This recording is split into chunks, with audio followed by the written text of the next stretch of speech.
नमस्कार विद्यार्थी मित्रांनो.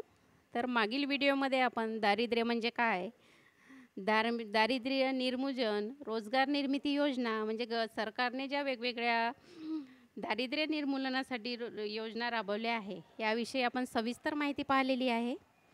तर हे जे व्हिडिओ आहे, ह्या व्हिडिओ बनवण्याचा उद्देश हाच आहे की तुमचा या सगळ्या टॉपिकवर डिटेल अभ्यास झाला पाहिजे. म्हणजे तुम्हाला या टॉपिकवर कोणताही प्रश्न विचारण्यात आला तरी लगेच तुम्हाला त्याचं उत्तर यायला हवं, म्हणून मी डिटेलमध्ये व्हिडिओ बनवत आहे. तर या टॉपिकवर काही महत्त्वाचे प्रश्न आहे MCQ, ते मी आज तुम्हाला वाचून दाखवते.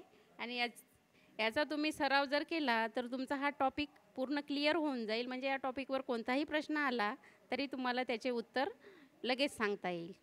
तर याच्यामधला पहिला प्रश्न आहे, ग्रामीण गरिबांच्या स्वयंरोजगारासाठीची सध्याची एकमेव योजना कोणती? तर याचे उत्तर आहे सुवर्ण जयंती ग्राम स्वयंरोजगार योजना. तर अशा प्रकारचा प्रश्न विचारला जाऊ शकतो. तर दुसरा प्रश्न आहे, सुवर्ण जयंती ग्राम स्वयंरोजगार योजनेच्या निधी पुरवठ्याची विभागणी केंद्र व राज्य सरकारामध्ये कोणत्या प्रमाणात केली जाते? तर याचे उत्तर आहे 75.25, म्हणजे 75 केंद्र सरकार आणि 25 राज्य सरकार. तर पुढीलपैकी तिसरा प्रश्न आहे, पुढीलपैकी कोणती योजना मजुरी, रोजगार तसेच स्वयंरोजगारासाठी राबवली जाते? तर याचे उत्तर आहे सुवर्ण जयंती शहरी रोजगार योजना. तर चौथा प्रश्न आहे, 1 एप्रिल 1999 पासून पूर्वीच्या 6 योजनांचे एकत्रीकरण करून कोणती योजना सुरू करण्यात आली? तर हे सुद्धा मी तुम्हाला व्हिडिओ सांगितलेली आहे. तर ही योजना आहे सुवर्ण जयंती ग्राम स्वयंरोजगार योजना. तर प्रश्न 5वा आहे, भारत निर्माण योजनेमध्ये पुढीलपैकी कोणत्या गोष्टीचा समावेश होत नाही? तर याच्यामध्ये आहे ग्रामीण शिक्षण आणि ग्रामीण आरोग्य, या गोष्टीचा समावेश होत नाही. 6वा प्रश्न आहे, राष्ट्रीय ग्रामीण हमी रोजगार योजनेबद्दल कोणते विधान अयोग्य आहे? तर या प्रश्नाचे उत्तर आहे, ही योजना केवळ दारिद्र्य रेषेखालील तरुणांसाठी आहे. प्रश्न क्रमांक 7 आहे, राष्ट्रीय ग्रामीण रोजगार हमी योजना कोणामार्फत राबविण्यात येते? तर याचे उत्तर आहे राज्य सरकार. राष्ट्रीय ग्रामीण रोजगार हमी योजनेअंतर्गत घ्यावयाच्या प्रकल्पाची निवड कोण करते? याचे उत्तर आहे ग्रामपंचायत. प्रश्न 8वा आहे, जवाहरलाल नेहरू शहरी पुनरुत्थान अभियानाबाबत कोणते विधान असत्य आहे? तर याचे उत्तर आहे वरीलपैकी एकही नाही. म्हणजे याच्यामध्ये ऑप्शन दिले होते, ही योजना केंद्र पुरस्कृत म्हणून डिसेंबर 2005 सुरू झाली.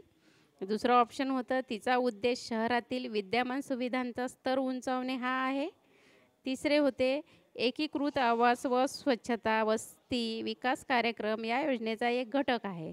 तर याच्यामधून एकही उत्तर बरोबर नाही आहे, कारण की इथे असत्य विधान असं दिलेलं आहे आपल्याला.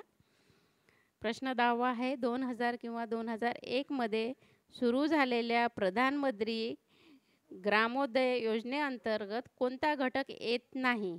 तर याचं उत्तर आहे ग्रामीण सिंचन. प्रश्न 11 आहे, राष्ट्रीय ग्रामीण हमी रोजगार योजनेबद्दल कोणते विधान अयोग्य आहे?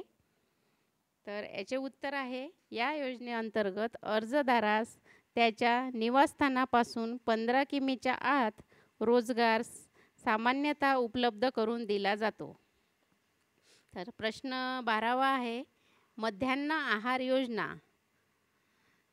बद्दल कोणते विधान चुकीचे आहे? तर ही योजना माध्यमिक शाळांसाठी लागू करण्याचे नियोजित आहे. तर हे विधान चुकीचे आहे. तर अशा प्रकारे आपण या टॉपिकवर 12 प्रश्न पाहिलेले आहे आणि त्याचे उत्तर पण पाहिलेले आहे. तर तुम्ही जर व्हिडिओ ऐकले असेल तर तुम्हाला साहजिकच या सगळ्या प्रश्नांचे उत्तरं येईल.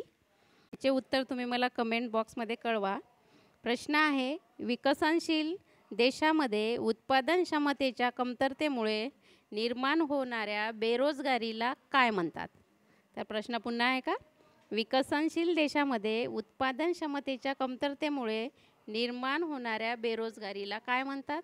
त्याचे ऑप्शन आहे नंबर 1 चक्रीय बेरोजगारी, नंबर 2 घर्षणात्मक बेरोजगारी, नंबर 3 संरचनात्मक बेरोजगारी आणि नंबर 4 आहे प्रच्छन्न बेरोजगारी.